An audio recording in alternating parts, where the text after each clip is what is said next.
What's up, y'all? Welcome back to another video. This is going to be a quick one here. Just want to show you guys something in case you run into this problem. So you're going to want to stay tuned for this one. Woohoo! We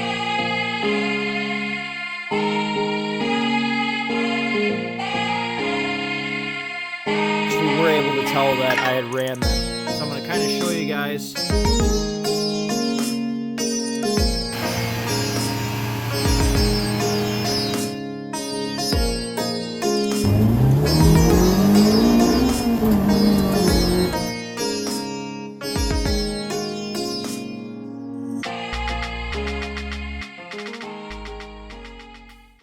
Alright, so if you're like me and you have a turbo, anything, car, truck, whatever, Honda, GM, have a turbo that you can't put an air filter on, I have a solution.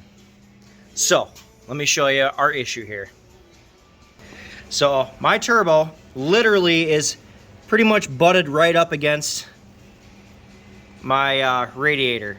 So this is a 4-inch inlet on here. Normally, what you would do is put something similar to this on it. Well, if you want to be extra careful, get yourself some Uni air filter foam, a foam sheet, about 20 bucks on Amazon. Just literally type in Uni air filter sheet or air motorcycle air filter sheet.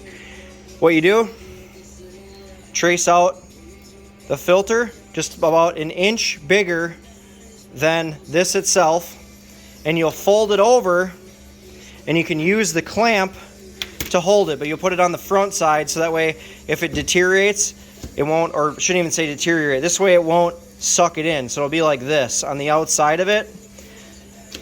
I would recommend oiling this. Any type of motorcycle air filter foam is recommended. You could use Unis, you could use PJ1, you could use Silcoline, whatever you got. You should oil it.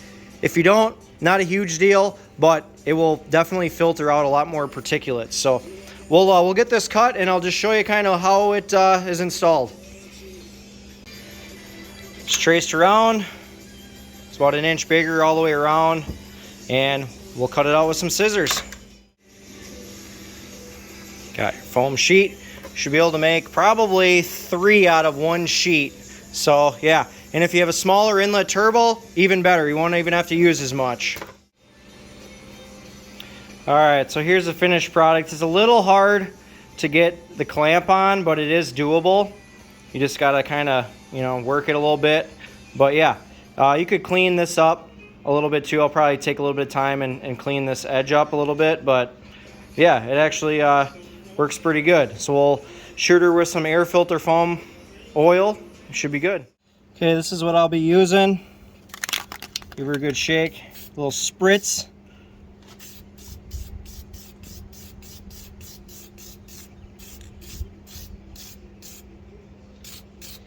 Just be sure to cover it. We don't want to go too crazy. That should be good, just like that. And then you just fucking work it in, just like that. Get it into all those pores. Doesn't have to be drenched. If you put too much, then you're gonna restrict flow. What I normally do, like when I would use this on my dirt bike, I would take a paper towel and rub it on here also and take up any of the excess that's on the outside. So you can see it doesn't leak all the way through. It's just basically on, the very outside of the filter, and that's it. You definitely want to wear gloves as well, because this stuff is super sticky. All right, so we got her on there. I'm gonna trim this up a little bit, but yeah, looks pretty good. I'll put the radiator back. All I had to do was just take the mount off and just scoot it off to the side a little bit, so that way I could get this thing back on here. But I think that'll work pretty perfect for our application. So if you're like me and got a situation like this, cheap, easy, just gotta think about it. What can we do? Right here. This is the solution. So you don't need to go out and have some custom high dollar filter. 20 bucks, 10 minutes of your time, good to go. So awesome, guys. If you could, please like, subscribe, hit that bell for notifications, and we will see you on the next one. Woohoo!